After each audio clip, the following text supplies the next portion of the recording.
도박의 마침표를 찍다. 도박 엔딩 시즌 5 지금 시작합니다.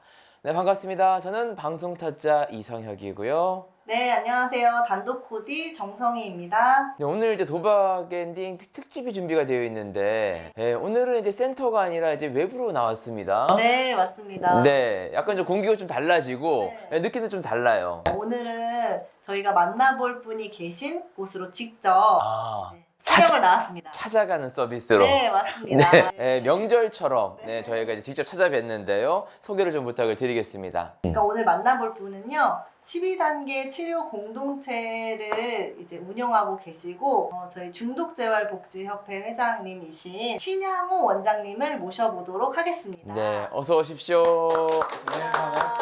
네, 가볍게 자기소개 좀 부탁드릴까요?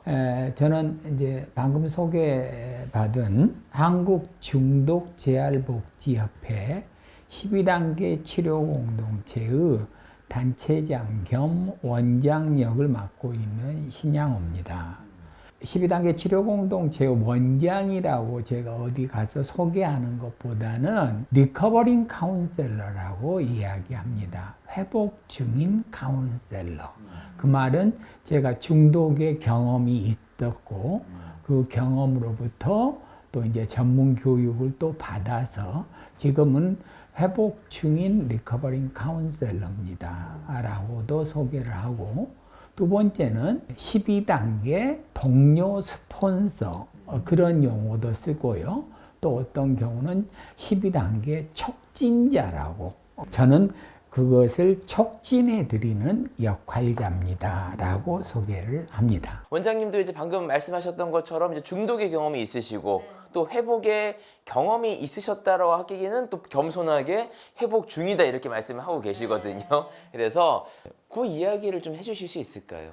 25살 때 핵가족으로 결혼을 하게 됐었고 이제 전공을 컴퓨터를 하게 돼서 이제 제가 어쨌든 대학에 들어가서 산업체에 근무했던 경력을 토대로 해서 컴퓨터 교수를 28살 때 산업체에서 대학으로 들어가서 이제 컴퓨터를 강의를 했습니다.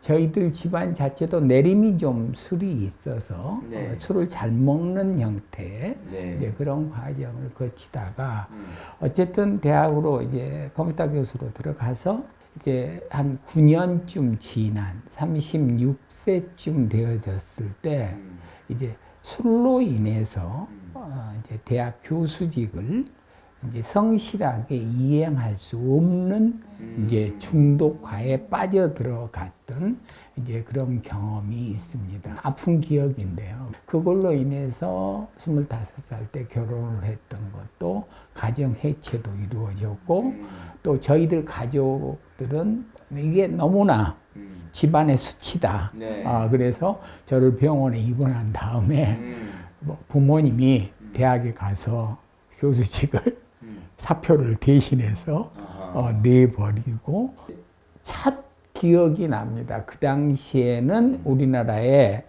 중독을 다룬 정신과 의사는 딱 한 분이었습니다. 그 당시 우리나라 전체가 이제 중독을 그렇게 심각하게 생각하지 않았던 건가요?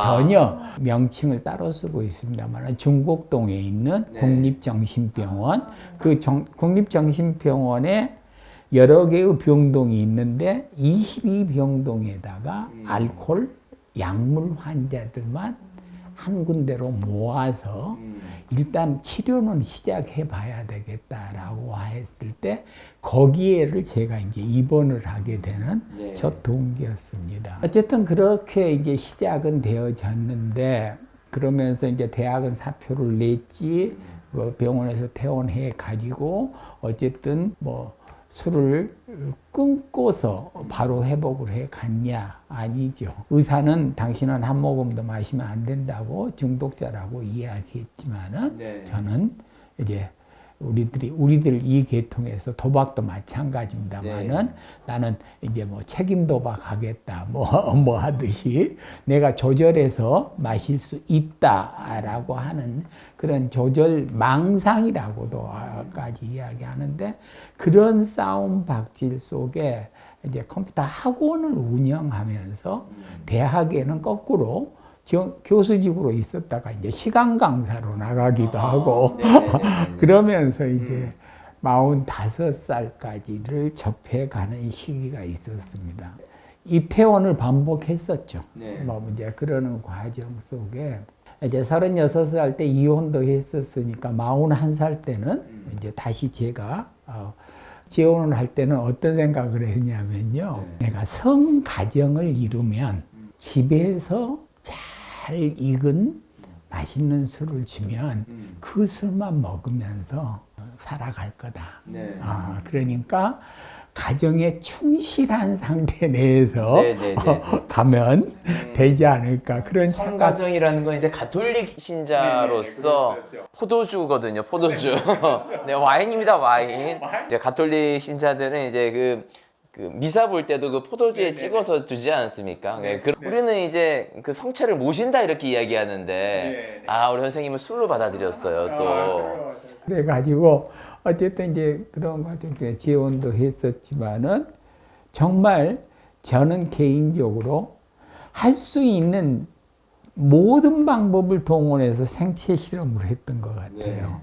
1년 끊고 술을 마셔보고 2년 끊고 마셔보고 3년 끊고 마셔보고 술의 미리그램, 그러니까 이제 강도를 알코올량을 이제 40도 술을 마지막에는 먹었었는데 25도로 낮추고 뭐 이제 소주로 또 10도씨에 우리 포도주로 그렇게 해서 또 마셔보기도 하고 마지막에는 우리나라의 국민의 술인 6도씨에 모교우 대학에 막걸리를 마시자 이런 식의 제 나름대로의 많은 이제 그 생체 실험을 했죠. 생체 실험을 할 정도면 그 조절이 됐다는 얘긴데요. 이렇게 시작을 하면 이제 처음에는요 한 6개월간도 그렇게 조절해서 마셨었어요.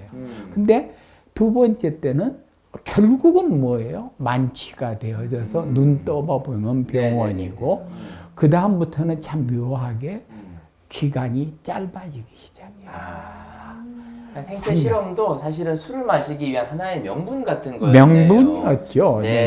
이걸로 끊겠다라는 게 아니라 끊겠다가 아니라 겉으로 포장은 내가 생체 실험하겠다라는 홀 좋은 어떤 실험인데 그 안에는 내가 어떻게든 술을 붙잡고 있겠다라는 그러니까 이제 끊지를 못했던 것 같은데 그러면서 어떻게 이제 이 12단계를 만나게 되셨는지 궁금하거든요. 그렇게 해서 이제 우리가 제 45살이니까 95년도 쯤에 이제 되어졌을 때 그 의사분께서 미국을 연수를 다녀오셔서 그런 말씀을 저한테 했었어요.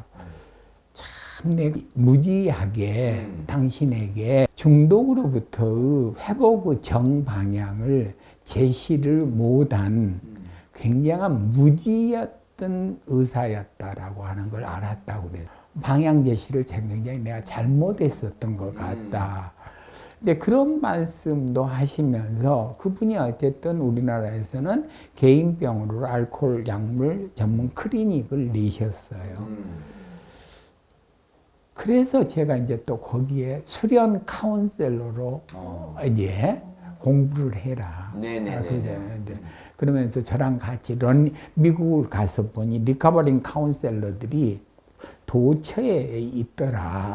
그렇게 해서 이제 그 병원을 들어갔을 때 이제 처음으로 그 스카펙이라고 하는 유명한 정신과 의사하고 중독 관련의 전 세계적인 유명한 이제 의사인데 그분이 쓴 책이 번역이 돼서 하나가 나와 있었어요.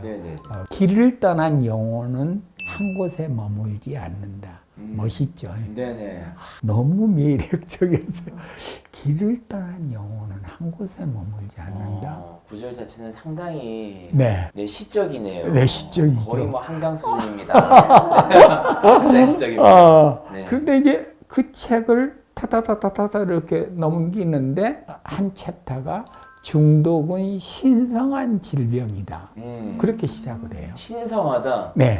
굉장히 좀 표현 자체가 생각해 보십시오. 신선한데요. 그렇게 중독자들을 스티그마를 붙여서 빨리 죽지도 않은 놈들, 뭐 폐가 망신하는 놈들, 그런 시각의 낙인을 찍는 시절이었거든요. 네네네. 그런데 이 책에 보니까 중독은 신성한 질병이라고 그래서 그 말에 매료가 돼서 꼬박 그 책을 제가 하룻밤 사이에 읽었던 적이 있어요. 내용은 이거였습니다. 스카펙이 정신과 의사로서 환자들을 다뤄봤는데 아주 간헐적으로 한두 명씩 회복자들이 나오더라. 근데 그 회복자들이 한 10년쯤 지나서 이제 고맙다고 인사를 왔을 때 자기가 못 알아봤다. 네네. 뭐냐면은 완전히 새로운 인격의 소유자더라. 자기들도 놀랬다는 거죠. 네네. 그래서 그걸 보고 중독이라는 거 하는 것이 회복으로만 되어진다면은 새로운 인격의 창시니까 이것은 은총이고 부활이고 기적이다. 그러니까 성스럽지 않냐. 그런 표현을 그 글에다가 실었더라고요. 네. 딱 저한테 이렇게 어필해 오는 것이 뭐였냐면 내가 가진 병이 성스러운 병이라고? 그럼 나도 살아생전에 뭐 해봐? 부활해봐. 다시 태어나고 싶다. 네. 지금까지의 삶이 아주 비참했거든요. 나 더 이상 살아 마라 뭐 이런 이 기로에서 섰을 수도 있었을 거고, 네 여러 가지 이제 고민이 있었을 텐데 이 책을 딱 봤더니 나도 새 사람이 될 수 있겠다라는 욕심 그리고 갈망 이런 게 있었겠네요. 욕심, 갈망. 그냥 열망이라고 이렇게 표현하는 게 더 좋았을 것 같아요. 그래, 좋아. 내가 살아생전에 다시 태어나봐. 한번 이제부터 시작을 해볼까? 이제 그렇게 이제 시작이 된 것이 그 책에서의 성스러운 질병이라고 하는 거. 그러면서 거기에 12단계가 나와요.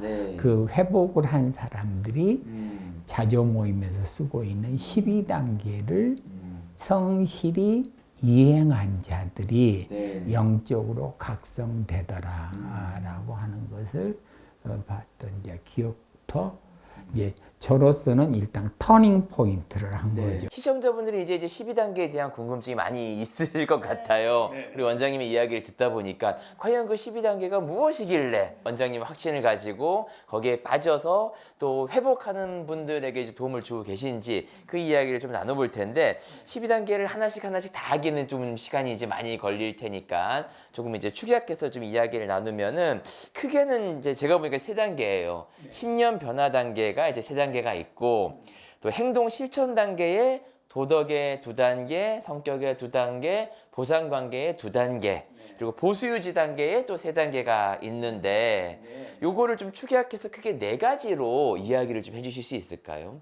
이제 12단계를 따라가면서 이제 회복을 해 가면서도 도대체 이걸 어떻게 체화시키는 거지? 또는 주변에서 많은 분들이 근거가 없는 자신들의 체험만 가지고 이야기하는 사람들이 굉장히 많아요. 네. 아주 일반화의 오류에 빠지기 쉽습니다.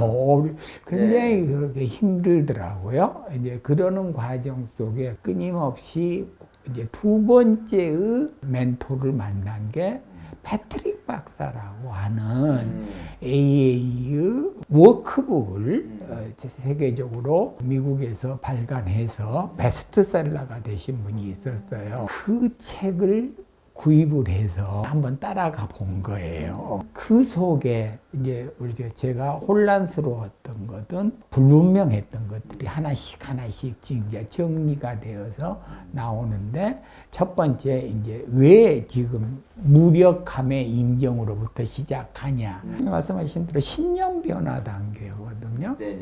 중독으로부터 회복을 하려면 지식 갖고도 할 수 없다. 이성적인 하나의 판단으로도 할 수 없다.